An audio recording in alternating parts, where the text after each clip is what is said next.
Okay, it's 6:30. It's time to call into order the Municipal Building Authority of Murray City Council.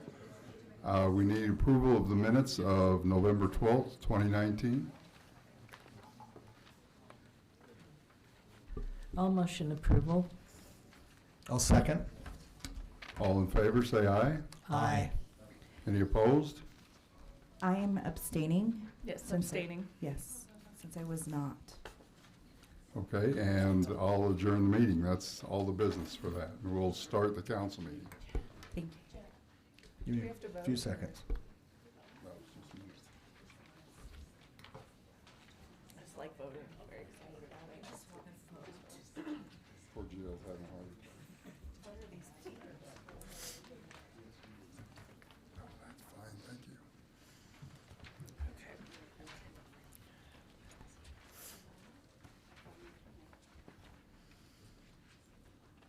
Okay, welcome to our city council meeting today on here January 7th, 2020. We appreciate everyone being here, and if we could ask if you'd put your cell phones on silent or quiet, that would be great. Thank you so much. And before we start anything, we're going to have our Pledge of Allegiance, and I've asked, Tricia asked for me, but thank you, Tricia. Michelle Rubin, if she'd do that for us and lead us out. You just come up to the mic there and tell us, ask us to stand, and we'll do it and repeat after you. Okay. Thanks, Michelle. Sure. She says, I come to one meeting and you get me. All rise, please. Begin. I pledge allegiance to the flag of the United States of America and to the republic for which it stands, one nation, under God, indivisible, with liberty and justice for all. Thank you. Thank you, Michelle. She's been a scout leader. She absolutely knew how to do that. Oh, thank you. All righty. We'd like to welcome our one of our senators, Kathleen Reeby. Welcome.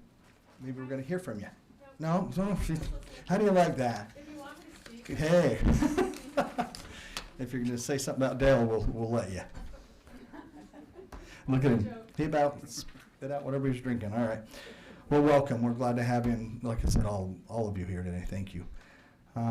We have approval of minutes, and that is for 2 meetings for December 3rd, 2019, and council meeting December 10th, 2019. Are there any questions or anything that needs to be brought up? If so, do it. If not, I'll accept the motion. I'll make a motion that we approve the council meeting minutes December 3rd and December 10th. I'll second. All. I'm looking at you two, ready for you to say you're abstaining, so. We will be abstaining. You will be abstaining. Then I got thrown off. Okay, all in favor? Aye. Aye. Any opposed? Okay, thank you. Ooh, they like to do that, look out. Okay, special recognition. Do we have any scouts here? I know that a lot of us have been scouts, but I mean current scouts. No? Okay. Okay, then we'll move forward to our citizen comments. This is not, the public hearing will have our own comments in it, so this is just citizen comments, anything you'd like to say. You have 3 minutes to do that, and you come up to the podium, address the council, and that will be the same thing with your public hearing. You'll address the council. And then Jan, you have the forms? I do. Okay, Jan has forms. If you speak for the citizen comments or the public hearing, you'll want to fill that. You can do it after, but you'll need to fill out a form. And when you come up, just state your name and your residency of where you live. And we'll go to that point right now. If anybody's here other than public hearing, you're welcome to come up. Okay. Seeing none, we'll move on to our consent agenda. Mayor, do you want me to read it? And then, or you want to read it? Okay, I'll read it. And then I'll turn the time over to you, Mayor, on that. Okay, first, consider confirmation of the mayor's appointment of Michelle Robbins to the Arts Advisory Board for a 2-year term to expire on January 15, 2022. Number 2, consider confirmation of the mayor's reappointment of Sunshine, and I'm going to say this right, Sedeli? Correct, thank you. To the Parks and Recreation Advisory Board for a 3-year term to expire on January 17, 2023. Number 3, consider confirmation of the mayor's appointment of Becky Harris to the Murray City Senior Recreation Center Advisory Board for a 3-year term beginning February 2020 to expire January 2023. Number 4, consider confirmation of the mayor's appointment of Lynn Anderson to the Murray City Senior Recreation Center Advisory Board for a 3-year term beginning February 2020 to expire January 2023. Finally, 5, consider confirmation of the mayor's appointment of Susan Hatcher to the Murray City Senior Recreation Center Advisory Board for a 3-year term beginning February 2020 to expire January 2023. And then we'll turn the time, or no, we want to go through the motion? How do we, I can't remember if we go through that. What's that? Okay, Mayor, Okay, thank you. you're welcome. Again, it's a pleasure to present some very qualified people to serve on our boards and commissions. The first one, Michelle Robbins, who is I just lost the drama teacher, thank you. I had some drama there, at Bingham High. And Lori is, okay, Michelle wasn't able to make it, but she has some connections with Lori and will be a real asset as we're moving forward with the remodel of the Murray Theater. I might note that she is being appointed to take the place of Kat Martinez, who is no longer serving on the board for obvious reasons. And thank you for your time you spent there, Kat. Thank you. Appreciate that. I don't think Sunshine is here tonight either, but we do have the 3 new appointees to the Senior Recreation Center, and this is the funnest and best board in the entire city. Trish tells me. No, I believe that's true. So if you would please stand as I recognize you, Becky Harris and Susan Hatcher and Lynn Anderson. And so these 3 new members of our Senior Recreation Center Advisory Board. And it was a real pleasure interviewing each of them. So we appreciate your willingness to serve. Thank you. I just ask for your approval of the consent agenda. Thank you, Mayor. Any questions? I'll bring it back to the council. Any questions regarding that, or if not, we'll accept the motion. Lynn, right? Wait, no. Okay, so there's Becky Harris, Trisha, Susan. Sorry, I forget. You were a part of the handbell choir. Yes. So okay, I'm like I remember your face with Victoria and them. So thank you. That was a great show. I really enjoyed it. So they put on an amazing performance for Christmas and have an amazing handbell choir at our Senior Rec Center. So thank you. Great. Thank you. Anything else before we ask a motion? I'll make the motion. Awesome. Thank you. All right, so. Oh, okay, sorry. I move to adopt the motion to accept the appointment of, can I just say their names? You bet. Okay. Michelle Robbins to the Arts Advisory Board, to Sunshine Sedili to the Parks and Recreation Advisory Board, to Becky Harris to the Murray City Senior Recreation Center Advisory Board, to Lynn Anderson to the Murray City, Senior Recreation Center Advisory Board, and to Susan Hatcher to the Murray City Senior Recreation Center Advisory Board. Great. Thank you. Sorry. No, you're doing awesome. I'll second. Okay, Jennifer. Aye. Aye. Aye. Aye. Aye. Thank you. I'm impressed, Rosalba, that you took that on. That's kind of one that I think would have thrown me for a loop, so you did great. I wasn't ready, so. You did great. Yeah. Okay, so now we'll come to our first public hearing. Consider an ordinance relating to land use that amends the general plan from low-density residential to residential neighborhood business for the property located at 551, 565, and 583 East Winchester Street, and 6363 South, 525 East, Murray City, Utah.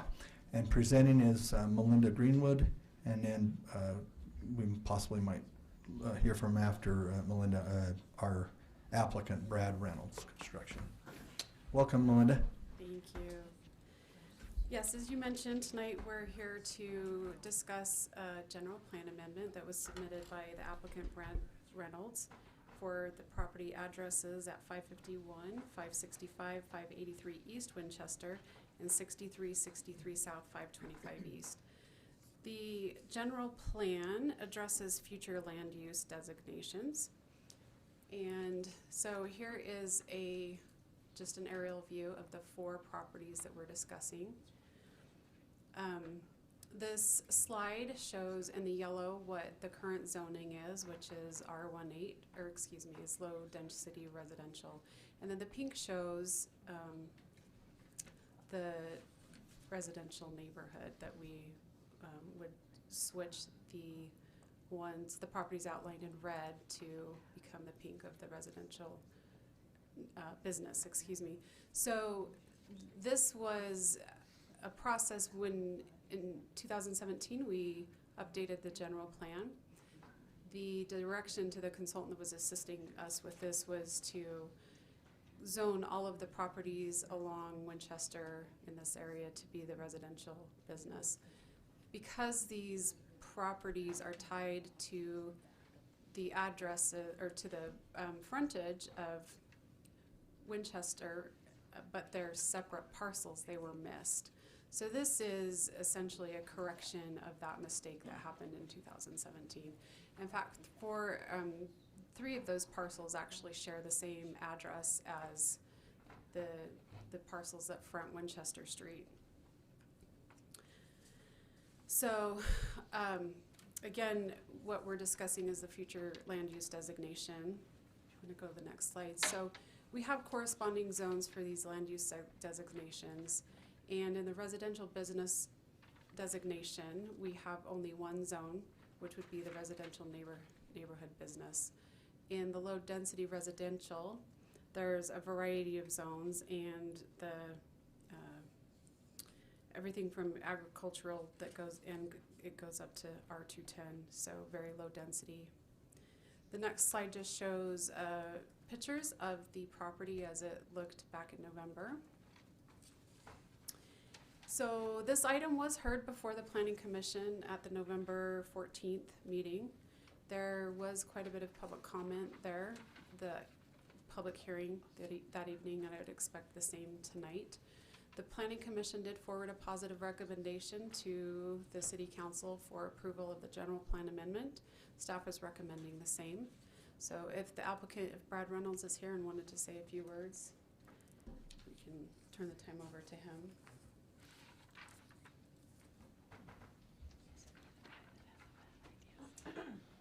Good evening, Brad Reynolds, 2500 East Haven Lane, Holiday, Utah. I appreciate the council taking time to consider our application for amending the general plan and as well as the zoning plan. As staff pointed out, if it's very small, all these parcels combined, they were wanting to coincide with the general plan are 0.79 of an acre, so they're all very small as compared to the overall parcel. And so I think much as what has been stated, it's a correction where it all should be master planned the same. We've had a lot of experience in residential building, and in this particular parcel,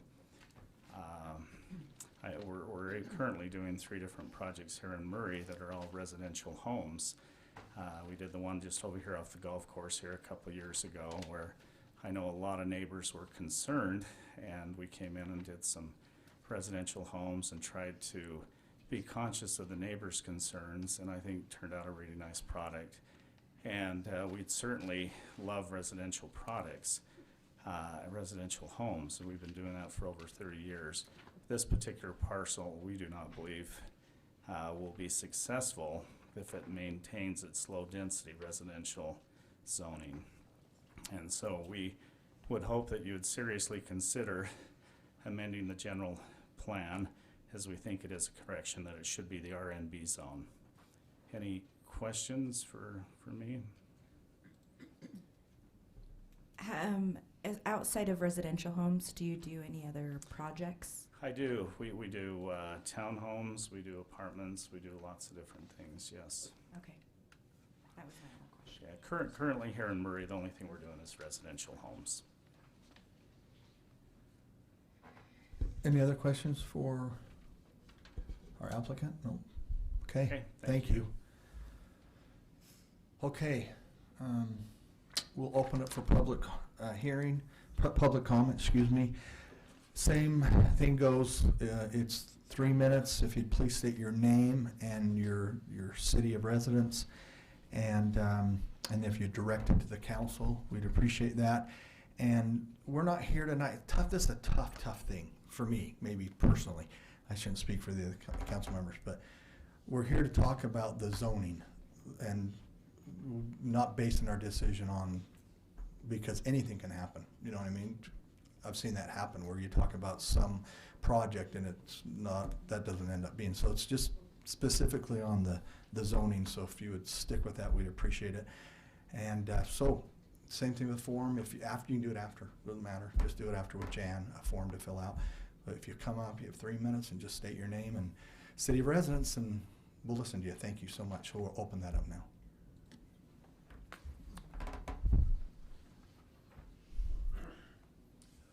I'm David Eckhoff. I live at 6428 Castlefield Lane here in Murray. We're essentially adjacent to all of these properties on the east side. Basically, I would say my wife and I are in favor of the residential and recognizes that twin homes are probably the best you could hope for in today's market.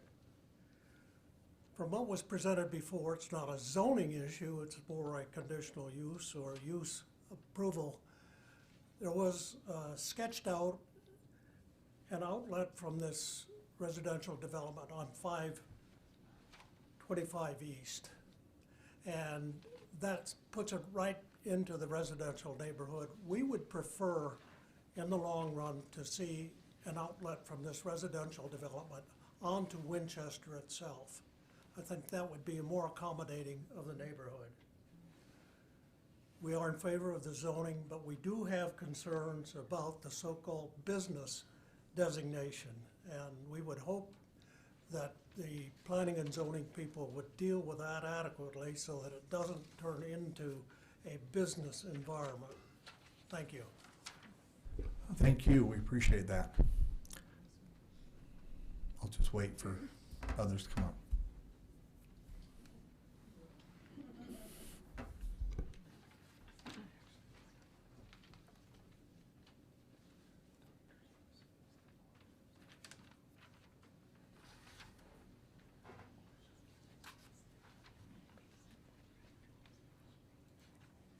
I'm Sandra Lingo. I live at 6340 South, 440 East in Murray. Been there forever.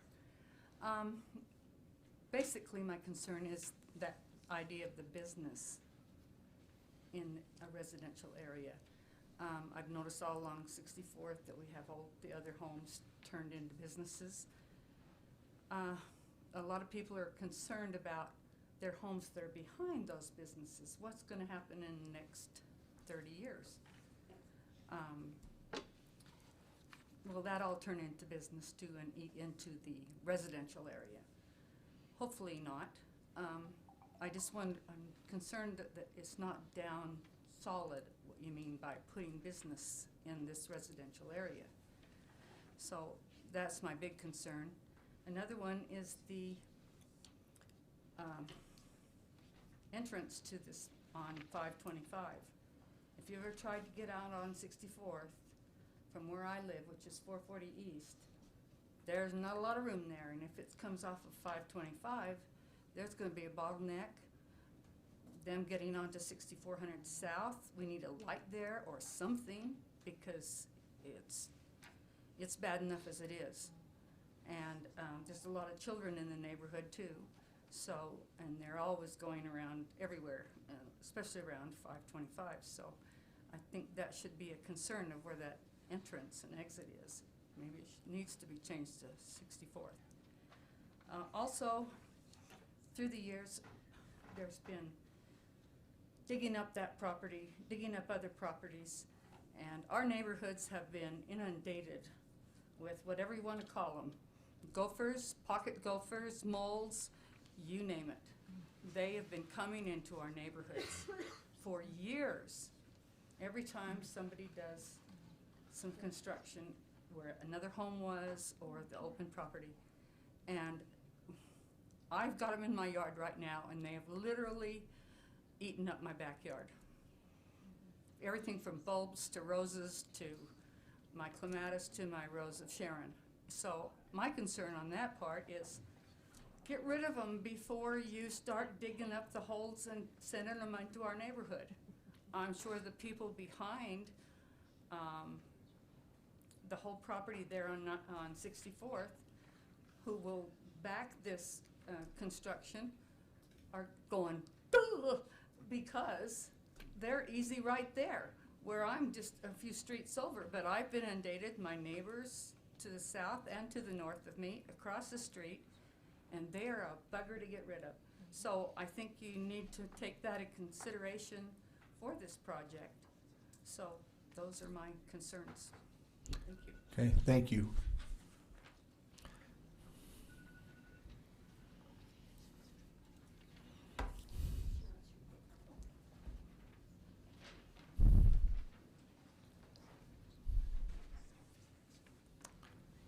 Anybody else?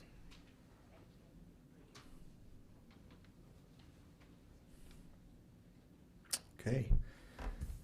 That's it. Seeing none, then we will close that portion. I'll close the public hearing portion, but I think we'll probably want to bring it back to the council and ask some questions. Is that okay? Okay, let's have Melinda. Melinda, where are you? Melinda, you're right there. Melinda, and one of my questions is go ahead. No, you're good. Explain to us. So it comes to the council. I mean, we know it went to the planning and zoning. It comes to us. And if it does pass here, what takes place then next with the planning and zoning? Some of their concerns, questions that they're asking. So we actually have two items on the agenda tonight. We have the general plan amendment, which is what we're discussing right now. The next item would be a rezone request. If both of those were passed, then what would happen in the future is the applicant would bring a project to the development staff and submit an application, and that project would go through the process. Is anything in RNB, is that a conditional use? Okay, so everything that, the next item is to rezone it to residential neighborhood business. If that were to happen, the project would then have another opportunity for a planning commission to have a public hearing at the planning commission meeting whenever that were to be. So there's a variety of things that could happen. Councilmember Hills was explaining earlier. At this point, we're talking about land use designations and categories and future uses. A lot of times projects will come through and they never happen. And so the land use laws in Utah, we talk about general plan amendments and rezoning. And we don't really take into consideration a project. So all of this could go through, the project could sell, or the property could sell, another property owner could come in and change it back to another zone. And so this isn't the point where we consider what projects or what impacts the projects would be. That comes at a later point in time. But at that point in time, when a project does come through, it does get sent to the Planning Commission. There would be a public hearing held again. Notices would be sent out within the radius of those properties. You would all receive a notice at that time. and be able to come and hear a staff presentation on the project itself, and then you would be able to give your comments and concerns based on that particular project. And they'll vote again. The planning commission, yes, would So vote. the residents can come in and talk about certain things they brought up to me about 525 East, Correct, taking an exit out on 6400 South. yes. e- Yeah, Even the, and that's oftentimes, even though, like, we do recognize your comments and take them into consideration. And when projects come in, you know, we do kind of have that recollection of, these were the concerns that were brought forward during the public hearings, and may want to address those up front with a project. We do try and work that in when the possibility is there. But yeah, at that point in time, that's where, so a conditional use permit would be considered, and it's not necessarily if we approve or disapprove that conditional use permit, it would be what conditions we apply to that approval. And that's, again, it's the way state law works with land use, but we would take into consideration the concerns that are brought forward, and may make adjustments to the project. So if there was an entrance off of an area where there was concern for residents, we may say, okay, condition of that approval would be that the ingress egress has to be off of Winchester Street and not the residential area. and I'm sure we have other questions, but what about a question, or what about someone stated, and I think that's a question for a lot of people here, about making sure it doesn't turn into business, that it's used for, is that something also that can be brought up at the planning and zoning? So that I'm would, not aware of that, so. for the, It's what? That's what I'm saying, but what I'm asking, it would be the time to address those concerns would be now.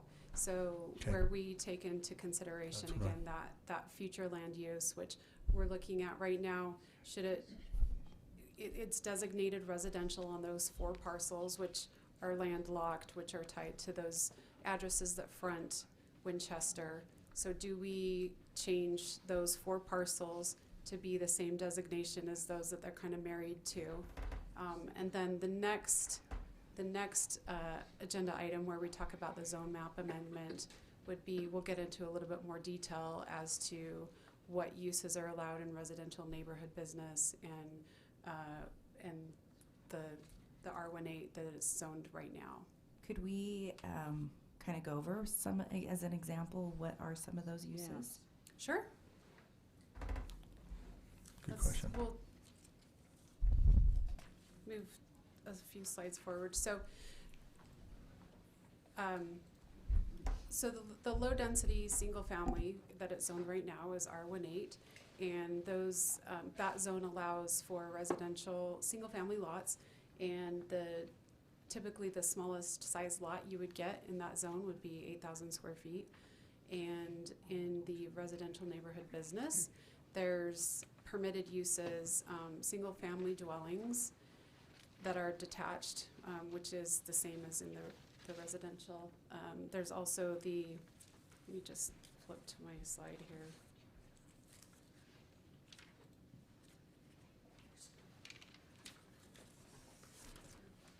So in the residential neighborhood, we also have, it was mentioned earlier, townhomes or kind of twin homes, light commercial. So there could be the possibility of an attorney's office, a doctor's office, like an optometrist, architects.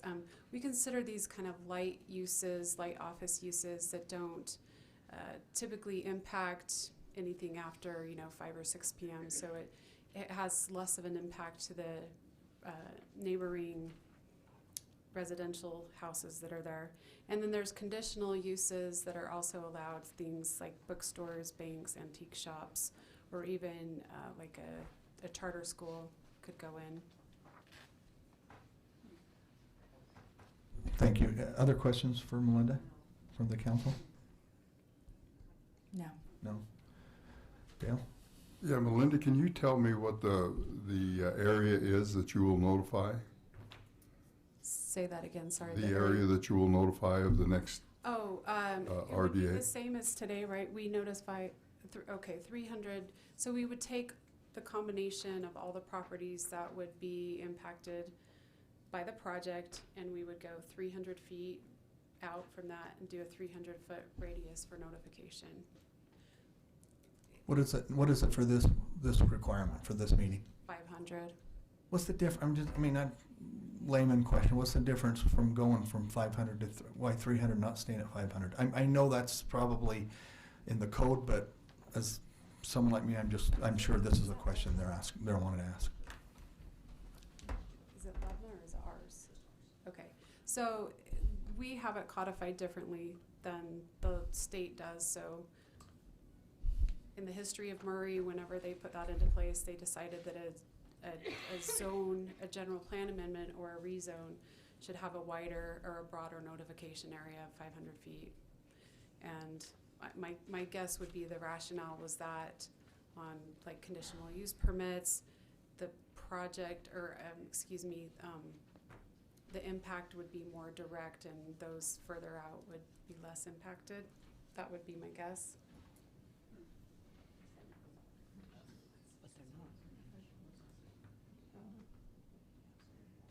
You I have to a come phone a up? friend, my expert Yeah. planner. Want your phone a friend to come up? Yes, this is Okay. Zach Smallwood. He's the planner, one of our fabulous planners, so he can give a little bit more insight in that. Okay, thanks, Juan. Thanks, Council. I apologize. I'm just kind of sitting there off to the side trying to help out where I can. So just a quick couple things. From what I understand, and GL, please correct me if I'm wrong, but LUDMA just says that you have to, you just have to notify. Sorry. I'm sorry, LUDMA, that's the land use. It's the state's land use code, Okay. pretty much. And they spell out that you have to notify affected property owners. They don't necessarily spell out distances. That's been left up to the municipalities to do. Typically, rezones are 500 feet and conditional uses are 300 feet. The reason for that being is, say like we're doing a conditional use in a commercial zone, for example, we're putting in, I don't know, a bookstore. I don't even know if that's conditional. We're putting in a bookstore in a commercial property. It's not going to have the same effect as a rezone would necessarily have to the neighboring property owners. So it would be a little bit less, and therefore that's kind of the long and small of it, I guess. For this project, it was 300 feet? For these general plan and zone map amendments, they are 500 Okay, feet. sorry. So if another project were to come through, because the anything in this potential zone is required to go through another public hearing, whether it's a subdivision, whether it's another building, what have you, that would be required to come back before the Planning Commission, and typically is about a 300-foot notice. No? This is just all, Please. sorry, questions for you, but Please. could the Planning Commission say we're going to ask for a conditional, not use, but conditions on this to be 500 so they could get more notices to some of these people for that? That's a little more complicated. I don't. Something that a code would have to probably Yeah, change. it would probably have to be codified differently. Okay. That's something we could definitely take under advisement All right. and take a look at. Okay, thank you. Yeah. Any other questions for? The only thing I'd say is if this passes tonight and it goes back to the zoning commission and the letters are sent out, make sure neighbors talk to neighbors, because everybody needs to be involved in the process. Thank you. I also, Okay. oh, sorry. Go ahead, yeah, please, Sorry, Brad. Rosalba, please. I also wanted to let the neighbors know as well. We have a list of our codes online as well, so you can go and search. Is it just code?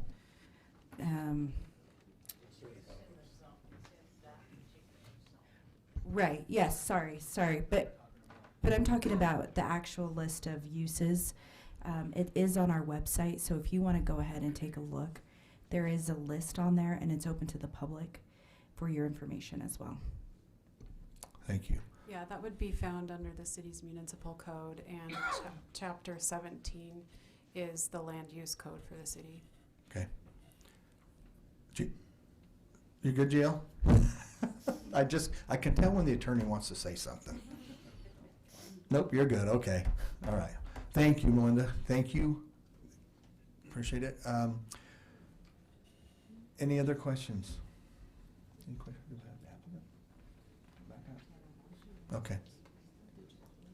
Yeah, I did close that. Okay, let's entertain a motion. I'll move. I move we move forward with the amendment to the general plan from low-density residential to residential neighborhood business for the property located at 551, 565, and 583 East Winchester Street and 6363 South, 525 East, Murray City, Utah. Do we have a second? I will second that. Thank you. Jennifer? And I just want to say that I'm voting aye because after studying the property and the different uses of it and where we are in the process, that I think it's the right thing to do to make the zoning of the parcel consistent. Thank you very much for commenting. I hope you keep commenting as the process keeps going on. Aye. Aye. Aye. Aye. It's the lowest I've ever spoken. Okay. We'll go on to our second, which is part of this. Consider an ordinance relating to the land use amends the zoning map for the property located at 533, 551, 565, 583, and 631 East Winchester Street, and 6363 South, 525 East from R18 Low Density Residential Zoning District to the RNB Residential Neighborhood Business Zoning District. Melinda Greenwood presenting again. Thank you, Melinda. Thanks. So this is the next step of the process. We just the council just chose to change the future land use category for those 4 parcels to residential neighborhood. So the applicant also submitted at the same time an application to rezone those properties if the general plan amendment had passed to the residential neighborhood business. So that now incorporates all of those properties that front Winchester, and so is there 9 parcels there? 10. Let's see. So the rezone request then is to take all of those from those that were R18 to put them into the residential neighborhood business. So this just shows those 4 properties that were kind of left over that weren't changed, and gives a better depiction actually of the mistake that was made with the general plan amendment and just kind of an oversight of not realizing those parcels were tied to the frontage of the parcels on Winchester. So we already went over the next slide just a little bit, but this would be essentially requesting permission to change from the low density, from the R18 zone, which allows single family, to the residential neighborhood business. And there's a variety of uses that could be permitted there: single family dwellings that are detached, residential facilities for those with disabilities. We have like duplexes, again, light office uses, and then there's some conditional uses that could also be approved, such as bookstores or banks. There are within the land use code for residential neighborhood business, we do have the opportunity to provide operating hour restrictions too, because we are mindful that this does often back up to residential neighborhoods. So we do have some ability there as a project were to come forward in the future to further mitigate impacts. So this item again was heard at the November 14th Planning Commission meeting. The Planning Commission held a public hearing that night. There was public comments that were made that evening as well. The Planning Commission has chosen to forward a positive recommendation for the zone map amendment to the City Council, and staff is recommending the same as well. Thank you, Melinda. Okay, I don't know if Mr. Reynolds, you want to come back up, or, yeah? Come on up. You bet. Brad Reynolds, 2500 East Haven Lane again. I'll be very brief, and I don't want to be repetitive. I just would like to say that with the general map, there's a reason why they looked at that and changed that to the RNB. And I, having over 30 years building experience, in order for that parcel of ground to be successful, when you look at the residential neighborhood there to the north, but then look at the high traffic on Winchester, along with the commercial and the high residential multifamily across the way, in our opinion, the only way this will be a successful project is if you do change the zoning, where we have a transition from the R18 to something that's a little more flexible to meet the surrounding area there, as well as the busy street that's on Winchester. And so we're hoping that you will go ahead and vote to change that, because we feel that's the only way this will be a successful project. And certainly with this zoning, there are height restrictions, there's different things that I think will actually help accommodate the neighbors' concerns a little bit more as well. And with the cost of ground and the cost of building, it certainly will be prohibitive to do anything that's not of a very high quality in nature. It will certainly be a very high quality project. Any questions for me? Yes, thank you, Brett, for looking at me.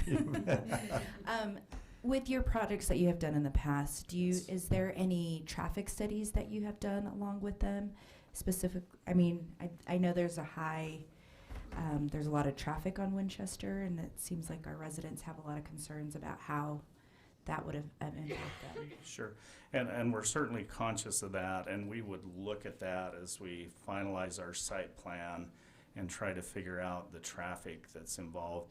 Preliminary studies that we've shown with Winchester being as big a highway as it is, we do not see any potential concerns with that, but we'd certainly look at that a little bit more and address that as we're doing our site plan. Any other questions for Mr. Reynolds? Okay, Thank you. thank you. Okay, Melinda, do you want to? If I can just follow up on Yeah, that. please. So it is the discretion of the city engineer to require a traffic study. Okay. And typically that is a requirement.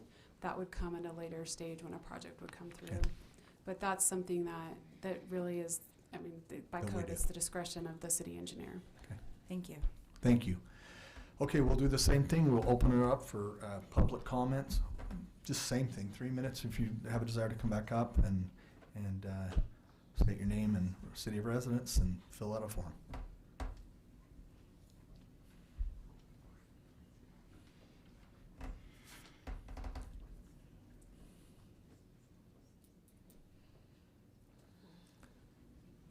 Don Lou Argyle, 332 East, 6280 South in Murray.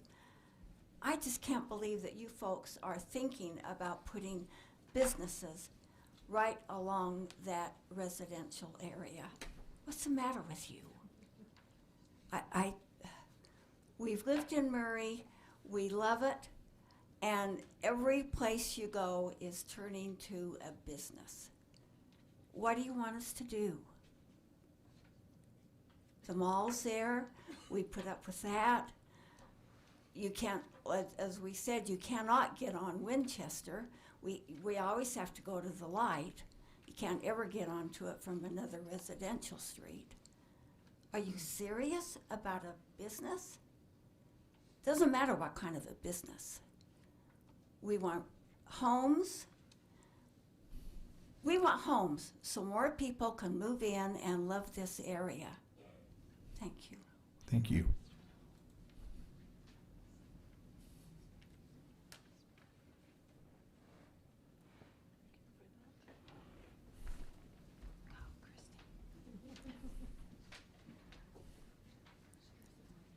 My name's Christy Young, 579 East, 6295 South.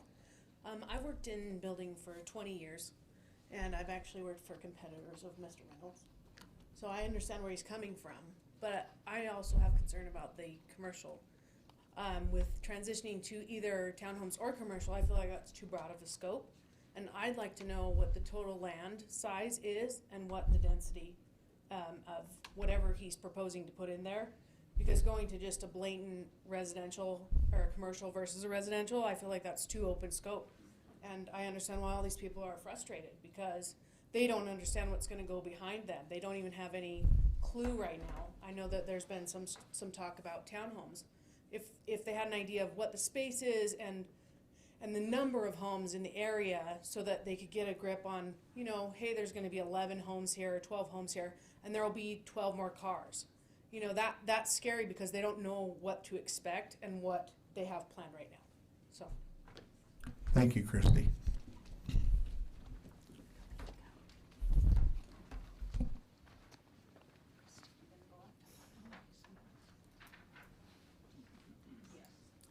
Kate Sturgeon, 569 East, 6295 South.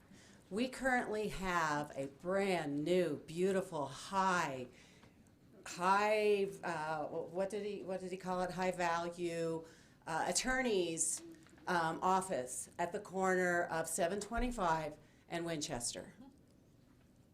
And that has been a nightmare. Cars come flying out of that that business onto 725 into the residential area. We're being asked, well, you're being asked to approve a pick and a poke. We have no idea what this is going to be. You're telling us, oh, it's going to be a business, it's going to be a high-end business, it's going to be lovely. We have one of those and it's deadly. We're going to have an accident.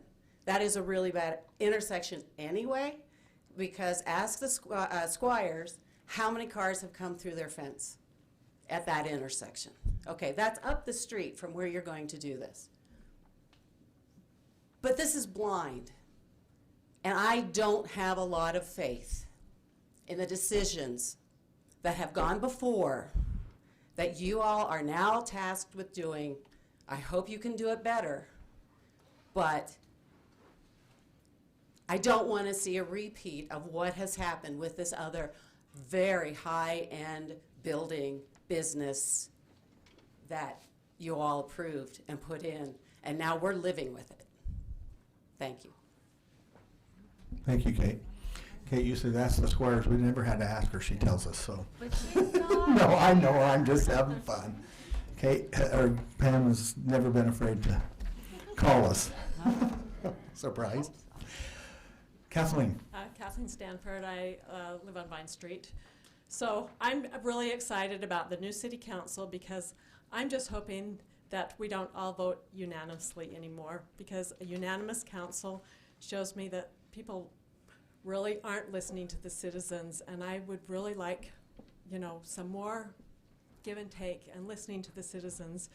So I got scared, because I have been to so many city councils where the city council all votes unanimously, and that is scary to me, because it feels like there's some kind of a pressure to all vote the same and maybe not listen to the cities, because I think it is great, and I really appreciated what Kat said, because you know, if people come and complain about things, you want to listen to them and you want them to come back. You want citizens to come here and come back and express their concerns, and if they don't feel like they're being listened to. So that was really a great thing to say.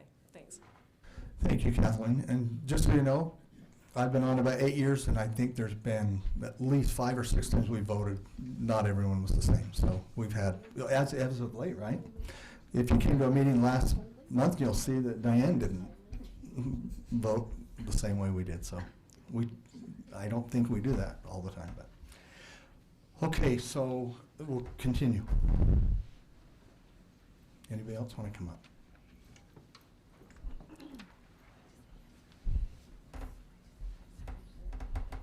Welcome, Janice. Okay, introduce me briefly. Janice Strobel, and I live in Murray. I agree with that. This really creates a vague interpretation of what can be going on here in that area that is so close to the residential neighborhood. And I also want to say, Kat, I really appreciate you explaining why you voted aye, and I really, really like that. It is very hard when citizens say things, and then we only get an aye or a nay without any indication as to why. After all of what's been said by citizens, there was nothing acknowledged about what citizens are bringing up. So I really think that that is a very valid point, and really helps citizens to feel that their voice is at least listened to and considered, and then looked into in determining why you're voting the way that you do vote, because you are representing us. And with this, I also think that this residential new business, and I recognize that we just did it with the general map, and it wasn't until after the vote had happened on the general plan that I saw the difference between the single family the R18, which is one of the single family residentials, and the new business residential. And so what I understand is with single family residential, it's only detached single families in R18s, or anyway, there's more than was just R18s. But in the residential new business, duplex is an automatic in there. But then also, in addition to that, which needs to be its own designation when you allow like twin homes or duplexes like that. But you also added on into that same zoning or general use, whatever. Okay, that also got added into that is the supposedly light commercial, and then the conditionals that seem a little more than just light commercial. So, and you know what, here, if everyone's concerned about these 4 lots that are being changed, when all of that pink that is before this time, all of that pink has not been developed yet. And it was brought up what's happened with the one high-end commercial that did get developed. All of that still needs to get developed, and what's that going to do? So there's a lot of changes that can happen that's already been approved, and now going ahead and approving this because a developer is ready to do something with this plot of land, but none of the others been developed yet. I just think that that's kind of scary as to what can happen. Thanks. Thank you, Janice.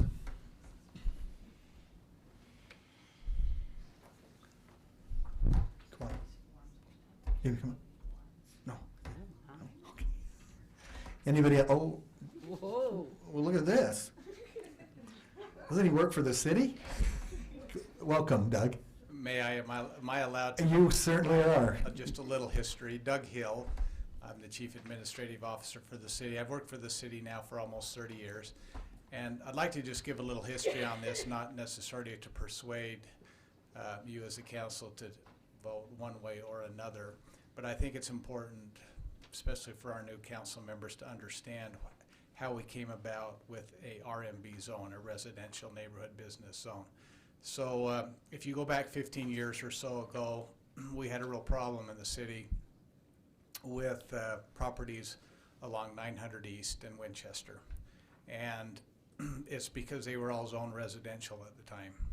And nobody wanted, as we heard from Mr. Reynolds, nobody wanted to live in a single family home that was on 9th East and Winchester Street because of the amount of traffic that it was carrying. And yet several people at the time kept approaching the city and wanted to zone the property commercial or office or some other kind of a use. And the city council did not want to change the zone for those properties on 9th East and Winchester Street to an office or commercial use because they felt it would negatively impact the residential homes behind them. So we worked, and I was a member of the staff at the time, we worked, did a lot of research around the country to try to find out what is the best zone between a heavily used street and a residential neighborhood. And that was what we presented to the city council at the time, was this residential neighborhood business zone, which it maybe is not perfect, but is intended to create a buffer, if you will, between a high-traffic area and a residential area. And so that was the reason for the general plan, and it's been that way ever since, recommending that these areas along Winchester and 9th East become a residential neighborhood business, and that was what you just approved, because that was the purpose. It was to create a buffer. And it was primarily intended to eliminate vacant, deteriorating homes or structures that were occurring along those streets. Thank you, Doug. And we'll ask Doug questions after because I'm going to treat you as a Suspect. suspect, who said suspect, as a citizen. And so, because I think we're going to have some questions for Doug. So we'll do those after we have the residents continue up. But that was the best thing I've ever seen happen to Doug. A 30-second thing was shown for you to be quiet. How do you like that? I've never seen that before. And you don't even talk much. So welcome, Keith. Keith Bateman, 569 East, 6295 South. A lot of people aren't going to like what I'm going to say, but I actually like what's happened on 9th East. I think those, a lot of them are medical offices up there. I think they're a great buffer, as opposed to having a strip mall or something like that. The problem with the law office on Winchester and 725 is that you did approve, or somebody approved, that access onto 725, which really, like Kate said, creates a lot of problems.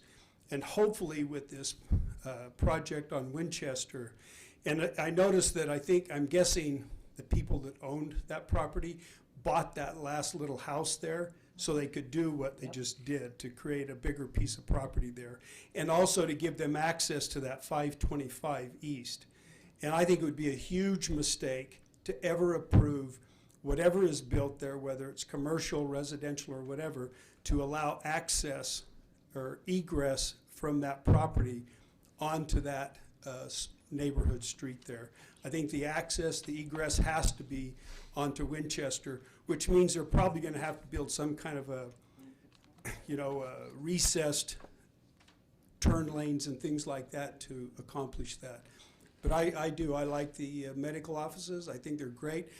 There's nobody there on the weekends, and a lot of them are very well done. They're beautiful, so I like that. Thank you, Keith. That's right. Anyone else? Come on.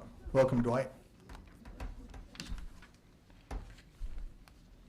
I'm Dwight Searle. I live at 65080 Silver Shadow, just a stone's throw from where this property is. And I like the idea of residential areas. What seems to be lacking to me is there's not a zoning for what they're asking to be done. It seems like it's too open-ended. I second everything that everybody said here about that. And until you make a decision, there should be some kind of a zoning that could be used to, just for duplexes maybe, or something like that. The other concern I have is whenever I think of duplexes, I think of landlords and rentals. So that's another concern. And I would hope you take into consideration my property value and the traffic that will be impacted with any kind of business that's put there. So those are my comments. Thank you. Thank you, Dwight. Any others? Okay.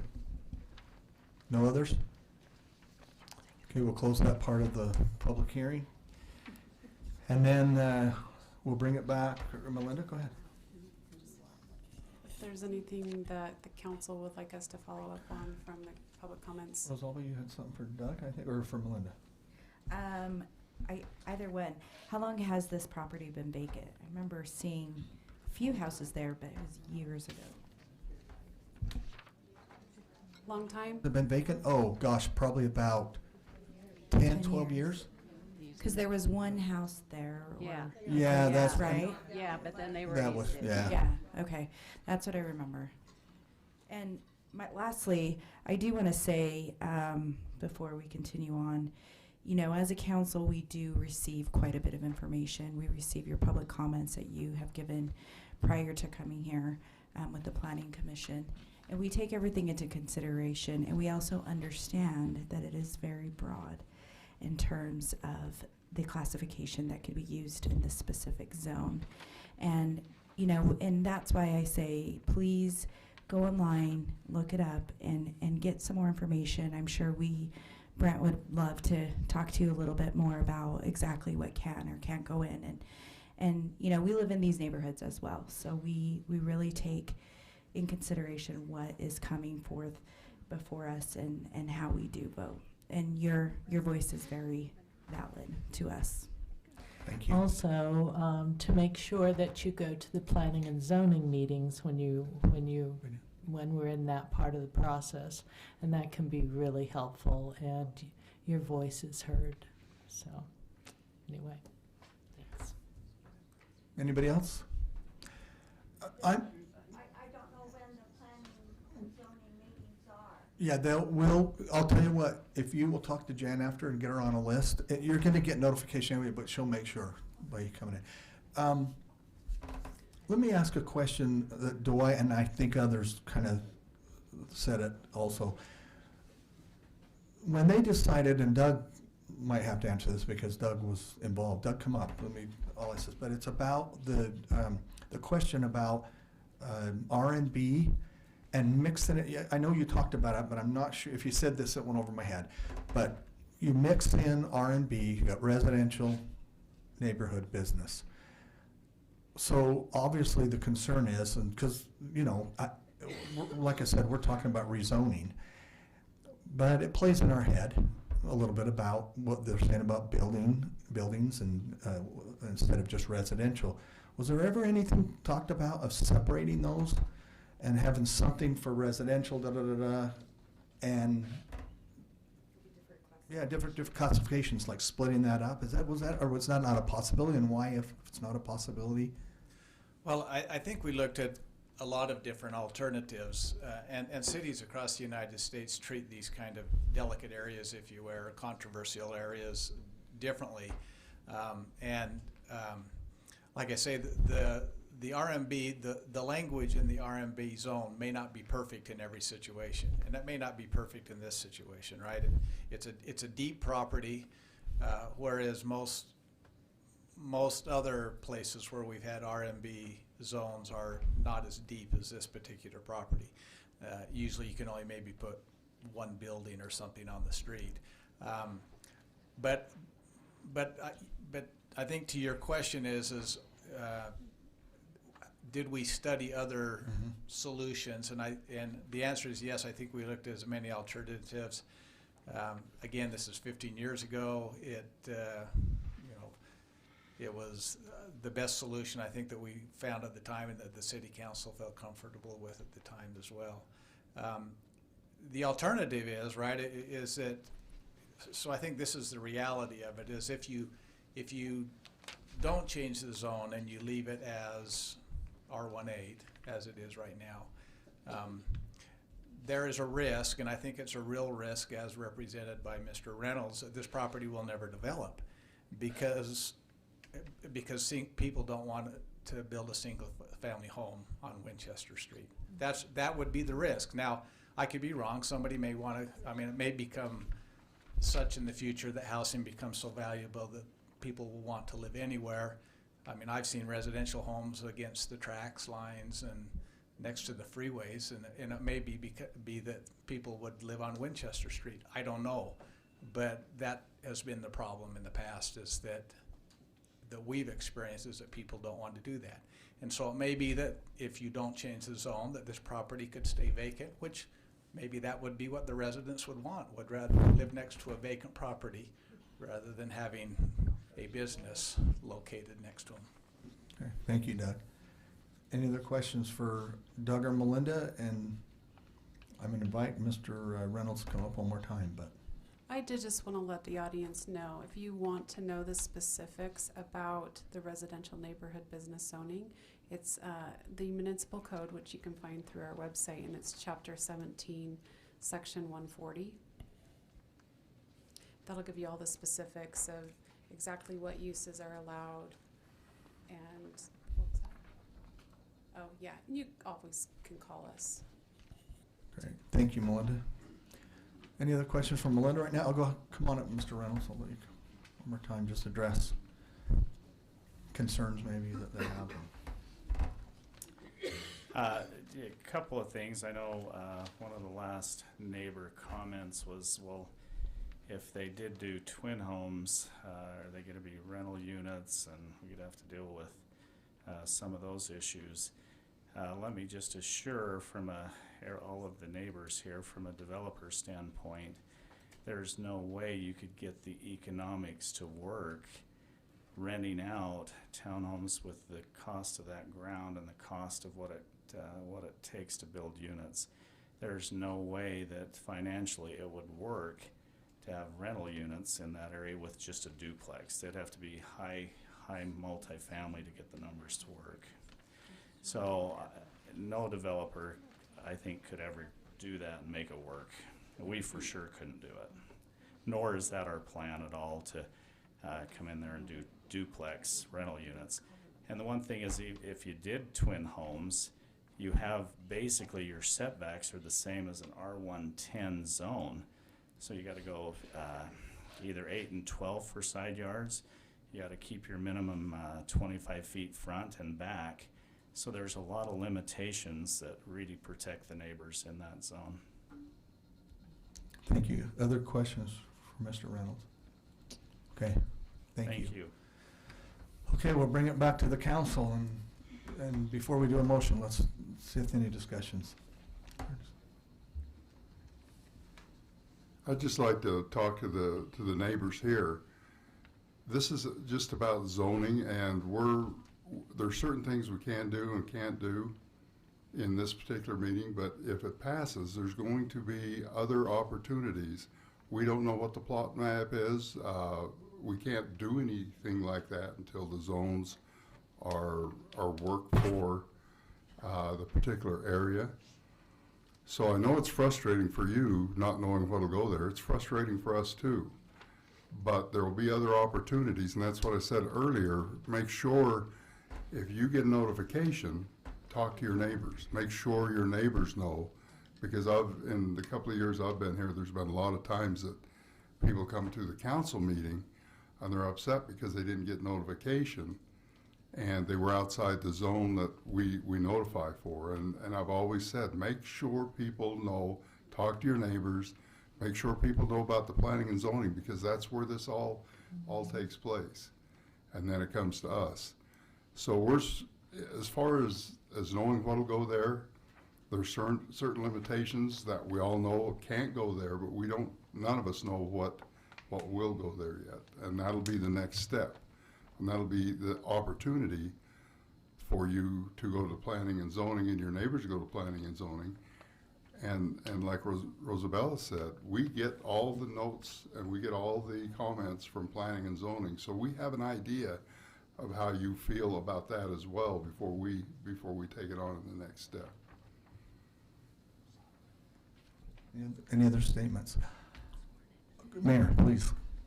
Yeah, let me just add to that too, if I could, for the benefit of the audience.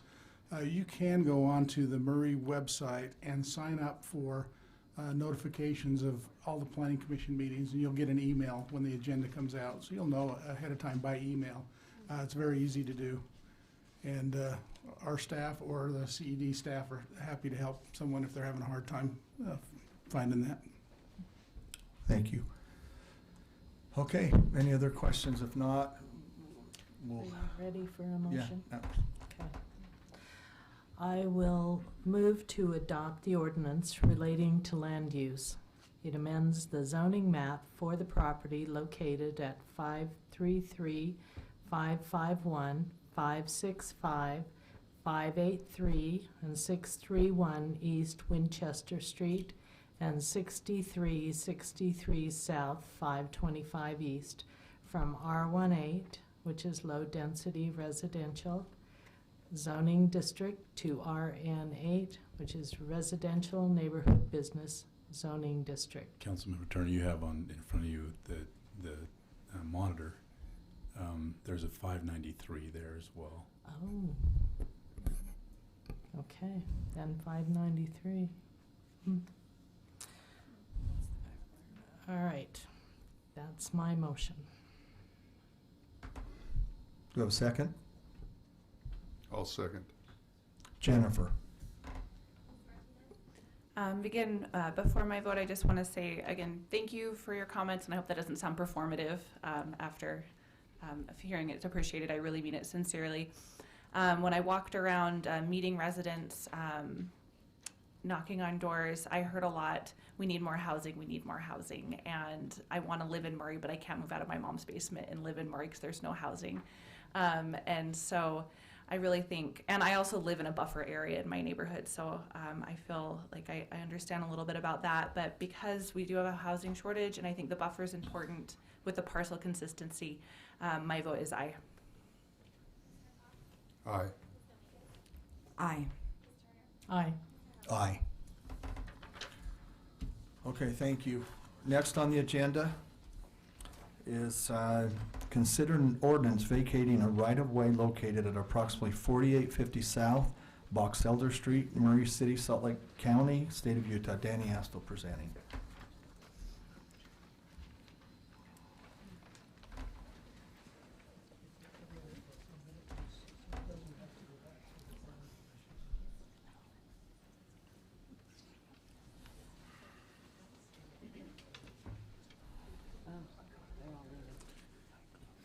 Okay, so what you have before you, I just decided to show the picture, the graphic, because it makes more sense to you. So, just again, just a little history on this. As you can see from the picture, you can see the current outline of the new fire station that's being built on the corner of Box Elder and 4800 South. The historic right-of-way is actually, they have built that over this historic right-of-way, and as part of the MCCD requirements, and we've gone through this and recognized that yeah, this is a problem, and so we're going back and fixing this before we plat this. So just so that you know what happens at this from here, what we're required to do is bring this to you to vacate this. They'll continue their construction. It's almost completed actually, and put the sidewalk in as designated by the MCCD requirements. And then once that is done, then we'll get a chance to replat this. And that right-of-way will be redone properly. So that's what we're bringing for you today. Thank you. Danny, any questions for Danny on this? Even we just talked about it in committee of the whole, but. You answered all my questions then, Okay. so Okay. thank you. Any others? Okay, thanks. Thanks, Danny. Okay, we'll accept a motion. I'll move to adopt an ordinance. Oh, gosh, yeah, hello. I can't believe I've done that. This is a public hearing. Anybody would like to come up and talk about this? About this tiny parcel that we're, okay, Dan. Anybody want to come up? Keith? Look at him, he started to get up. Oh, okay. See, I knew no one was going to get up. Okay, I'm kidding on that part. I didn't know. Oh, gee, smarty. Okay, we will close that part of the thank you hearing. Whoever said that to me, I thought, what are you talking about? Okay, now we will accept the motion. It really has. Now I will move to adopt the ordinance vacating a right-of-way located at approximately 4850 South Box Elder Street, Murray City, Salt Lake County, State of Utah. Do we have a second? Second. Thank you, Jennifer. It's been motioned and seconded. Please call the roll. Aye. Aye. Aye. Aye. Aye. Thank you. Okay, now we just go on to our new business items. And this is the elections of Murray City Council Chair and Vice Chair for the calendar year 2020. And I'm doing that. All right, here we go. Nominations are now in order for officers for the Murray City Council calendar year 2020, which I just said. Nominations do not require a second. Are there nominations for the office of council chair? I would like to nominate Dale Cox. Any other nominations? Seeing none? You willing to do that? Don't ask him. I've never asked. That's the wrong thing to say to him. He takes advantage of that, so. He nominated me, so let's get him. Okay. Just what? Vote? Okay, Jennifer. I can't hear you. Voice vote. Voice vote. Voice vote. My goodness. So are you doing that, or you want me to do that? All in favor? Aye. Aye. Dale? You said? Aye. Okay. Any opposed? See, I'm making vote. He tries to get out of it. Okay. Sorry, could not hear you over there. Apologize. Okay, next we've got I'm just looking for, I know it's council chair, but the office of council chair. Or any vice chair. Well, I'm trying to get rid of Dale already. Are there any nominations for the office of council vice chair? I'd like to nominate Rosabella Dominguez. Rosabella doesn't sit on the council. Rosalba was sworn in earlier today, though. Rosalba. Rosalba. I'd like the woman on my left, please. Oh, Dale. I will accept. Rosalba. Oh, Dale, you make me smile. Okay. All in favor? Okay, so. Aye. Okay, all in favor, aye. Aye. Goodness, they beat me to all that. Any opposed? Janice. Okay. So you're in, Rosalba.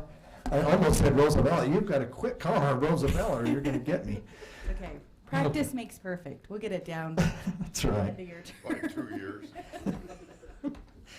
Okay, next we are for, is it finance? Yes. Okay. Budget. Budget, thank you. So we open the nominations for our budget chair. I would like to nominate Diane Turner. I love how they do that. Diane, are you willing to do that? Sure. Okay, Diane's done that last year and we'll be good to do that. So, any other nominations? Okay, if none, then all in favor? Aye. Aye. Any opposed? Thank you. Follow-up to this is open nominations for budget vice chair.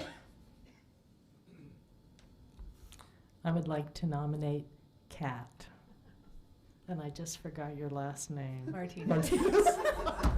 Well, we are a. It's sorry, it's my first day. Been a It's long fine. day. I will do the thing. So you accept that? You're willing to I accept that? accept. Okay. Thank you, Diane Turner. Any other nominations? Kat Martinez, I'm so sorry. All in favor? Aye. Aye. Any opposed? Thank you. Okay, what do we have next, Diane? Taxing. Oh, that's right. So this is for the taxing entity. Just real quick, I want somebody to come up and explain a little bit, but is Melinda gone? Mayor, or who? Jail or mayor, whatever. Just explain a little bit about the taxing entity and what they do. And there's two of us, but just a little bit about how a little bit about the obligations of that. Look at the mayor. He's looking at me.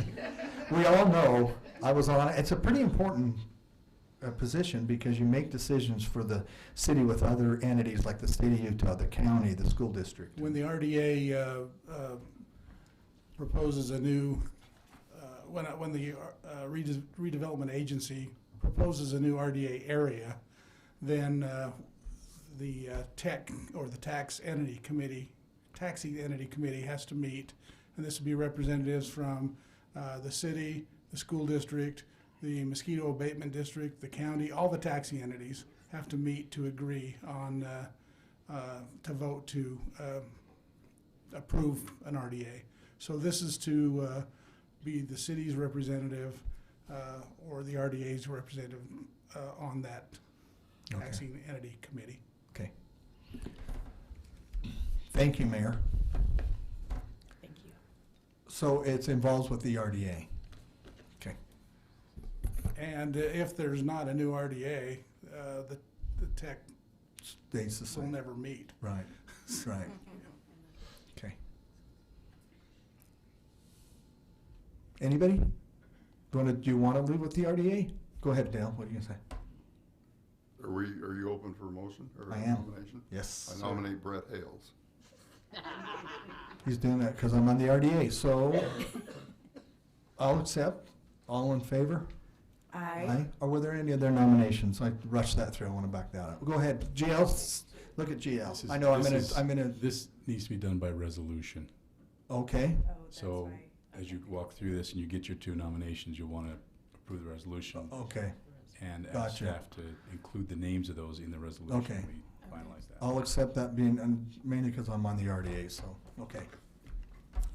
And then, well, I guess I can't say Dale. I was gonna say Dale, but I think that requires someone else because I'm conducting.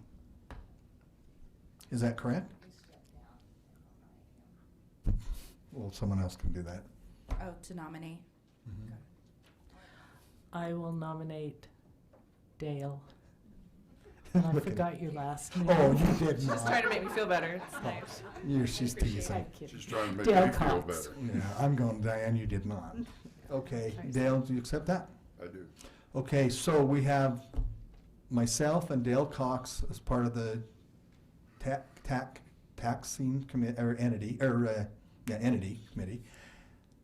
And that goes through a vote? Okay. Oh, yeah, it's right there. Okay, does someone else need to do that? Okay, so I can do that, okay. Because usually when you're saying you're conducting. Jan's saying, read what I wrote for you last week. Okay, all right. So we are to consider a resolution approving the appointment of the representatives to the Taxing Entity Committee of the Redevelopment Agency of Murray City, and that is Brett Hales and Dale Cox. Do we need a, I will move to adopt the resolution approving the appointment of representatives, which will be Brett Hales and Dale Cox, do we have a second? I'm not done, to the Okay. Taxing Entity Committee for the Redevelopment Agency of Murray City. Thank you, Diane. Second. Thank you, Kat Martinez. Okay, we will now go for a roll call. Jennifer? Aye. Aye. Aye. Aye. Aye. My goodness, we don't do these very often, this part, sorry. It's like doing an IRA at the credit union, I can never remember how to do it. Okay, so we are now, are we finished? Can't even find my thing. But, okay, here we go. Goes right there, right? Now we'll consider resolution approving the mayor's appointment of representatives to boards of interlocal entities. Doug Hill presenting. Welcome, Doug, again. Thank you. Over its 100-plus year history, Murray City has worked with other governmental entities to provide services to citizens. We have entered into interlocal agreements with these entities, and we are required to appoint individuals, either elected officials or staff, to serve as representatives to the city on these boards. And so the resolution that is before you tonight does that. The mayor has made recommendations to the city council, and then you as the city council would approve the mayor's recommendations.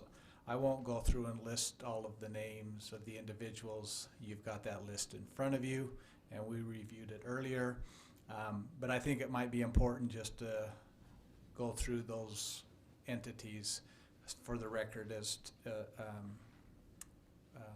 to those that we work with. So the first one is the Utah Associated Municipal Power Systems, the Central Valley Water Reclamation Facility, which is a sewer treatment facility, Salt Lake Valley Emergency Communication Center, which is the 911 Dispatch Center, Transjordan Cities, which is the landfill, Utah Telecommunication Open Infrastructure Agency, or Utopia, as it's known, which is a telecommunication entity. Another name or another organization that's associated with Utopia is the Utah Infrastructure Agency, or UIA. The Wasatch Front Waste and Recycling District, which provides garbage services to the east side of the city. The Intermountain Power Agency, which is a power plant in Delta, Utah, that Murray is a part owner of. The Metro Fire Agency, NeighborWorks Salt Lake, which you heard from earlier, is a low-income housing authority, and the Community Action Program, which provides services to low to moderate income individuals and families. And lastly, the Jordan River Commission, which is self-explanatory.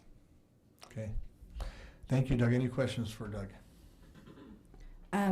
Just before we take a vote, I do just want to reconsider for the positions that are to be held by an elected official to maybe consider in place of a staff member along with the mayor as a second to have a city council representative or an elected official be a part of that board.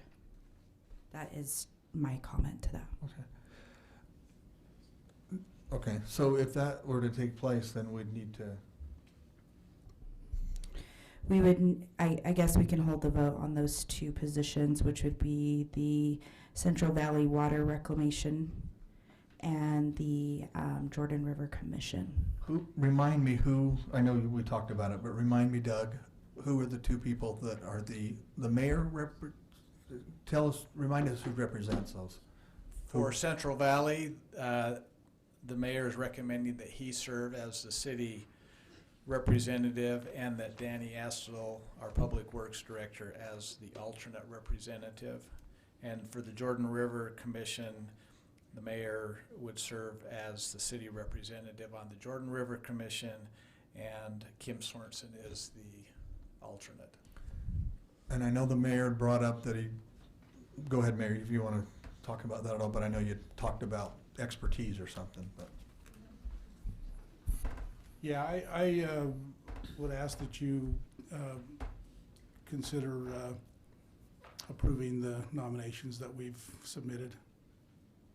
We'll take into account in the future possible other choices. Okay. Okay, so you've heard Rosalba's proposal, and so if you make a motion and you want to go with that, then you need to put that in there. If not, just go along with it. Could I also just say, these are appointments by the mayor. It's an administrative function. So if you disagree with an appointment, you could vote against it, but Right. you can't put You can't yourself on decide. one of Sure. these boards. Okay. Thank you, Jill.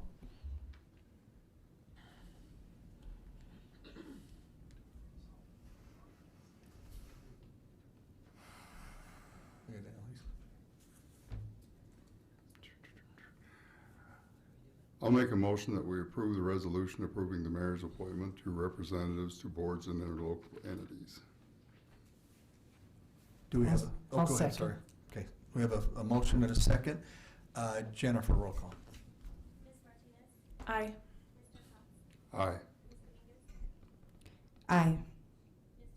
Aye. Aye. Thank you. Okay, thanks for your comments, Rosalba, on that. Okay, now we are to the mayor's report. You have about 12 seconds? I'm just kidding you. I'll do it in 11. No. Yeah, no kidding. Just a couple of things real briefly tonight. I just want to remind the citizens that we do have a couple of Christmas tree drop-off places available. One at Grant Park, which is next to the Senior Rec Center on 6150 South, and at Murray Park near the park office.